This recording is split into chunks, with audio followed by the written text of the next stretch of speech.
ಮಾತ್ರ ಇದೆ. ಇನ್ನು ನಮ್ಮ ಆಕ್ಚುಯಲ್ ಇದ್ರಲ್ಲಿ ಸಿಚುವೇಶನ್ ಅಲ್ಲಿ ಅಪಿಯರ್ ಆಗೋದು ಇನ್ನು ಸ್ವಲ್ಪ ಕಡಿಮೆನೇ ಇದೆ. ಬಟ್ ಇದು ಸುಮ್ನೆ ನಾವು ಇವತ್ತು ನಿಂತ್ಕೊಂಡು ಇಲ್ಲಿ ಮಾತಾಡೋದ್ರಲ್ಲಿ ಇದಕ್ಕೆ ಅರ್ಥ ಏನು? ನಾನು ಇವತ್ತು ಇದನ್ನ ಏನೋ ಮ್ಯಾಮ್ ಯುನೆಸ್ಕೋ ಹೇಳ್ತಾರೆ, ವಿಶ್ವಸಂಸ್ಥೆ ಅಂತ ಹೇಳ್ತಾರೆ, ದೊಡ್ಡ ದೊಡ್ಡ ವರ್ಡ್ಸ್ ಗಳನ್ನ ಯೂಸ್ ಮಾಡ್ತಾರೆ ಅಂತ ಅನ್ಕೋಬೇಡಿ.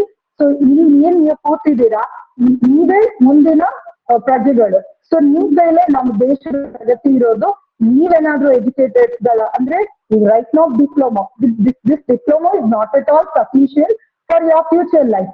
ಸೊ ನೀವು ಇನ್ನೂ ಅತಿ ಹೆಚ್ಚಿನ ಬರೀ ಇಂಜಿನಿಯರಿಂಗ್ ಅನ್ನೋ ಒಂದೇ ಫೀಲ್ಡ್ ಅಲ್ಲ, ನೀವು ಇಲ್ಲಿಂದ UPS ಇರ್ಬೋದು, IAS ಎಕ್ಸಾಮ್ಸ್ ಗಳಿರ್ಬೋದು, ಬ್ಯಾಂಕಿಂಗ್ ಎಕ್ಸಾಮ್ಸ್ ಗಳಿರ್ಬೋದು, ಪೋಸ್ಟ್ ಆಫೀಸ್ ಎಕ್ಸಾಮ್ಸ್ ಗಳಿರ್ಬೋದು, ಎಲ್ಲದರಲ್ಲೂ ನಿಮ್ಗೆಲ್ಲರಿಗೂ ಅವಕಾಶಗಳಿದೆ.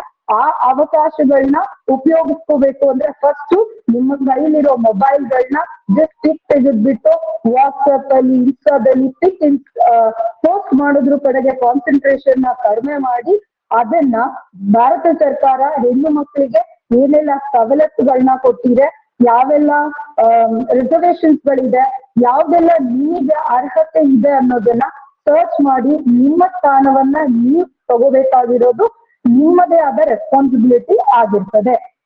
ಇನ್ನು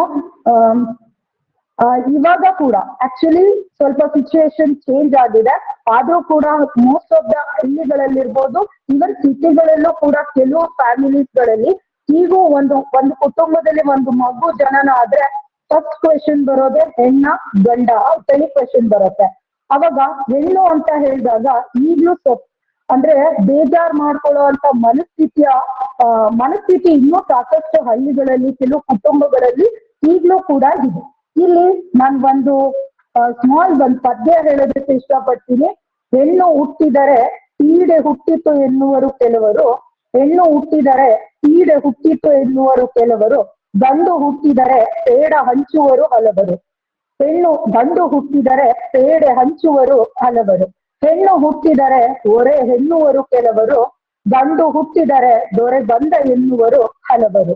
ಹೆಣ್ಣು ಹುಟ್ಟಿದರೆ ಹೊರೆ ಎನ್ನುವರು ಕೆಲವರು, ಗಂಡು ಹುಟ್ಟಿದರೆ ದೊರೆ ಬಂದ ಎನ್ನುವರು ಹಲವರು. ಅಂದಿನ ಕಿತ್ತೂರಿನ ರಾಣಿ ಚೆನ್ನಮ್ಮ ಹೆಣ್ಣು, ಇಂದಿನ ನಿರ್ಮಲಾ ಸೀತಾರಾಮನ್ ಹೆಣ್ಣು. ಅಂದಿನ ಒನಕೆ ಓಬವ್ವ ಹೆಣ್ಣು, ಇಂದಿನ ಸಾಲು ಮರದ ತಿಮ್ಮಕ್ಕ ಹೆಣ್ಣು. ಹೆಣ್ಣು ಇಲ್ಲದೆ ಗಂಡು ಬಂದಿದ್ದಾದರೂ ಎಲ್ಲಿಂದ. ಸೊ ಹೆಣ್ಣಿಗೆ ಯಾವುದೇ ಸ್ಥಾನ ಇರ್ಲಿ, ಬಟ್ ಈ ಸ್ಥಾನಮಾನಗಳನ್ನ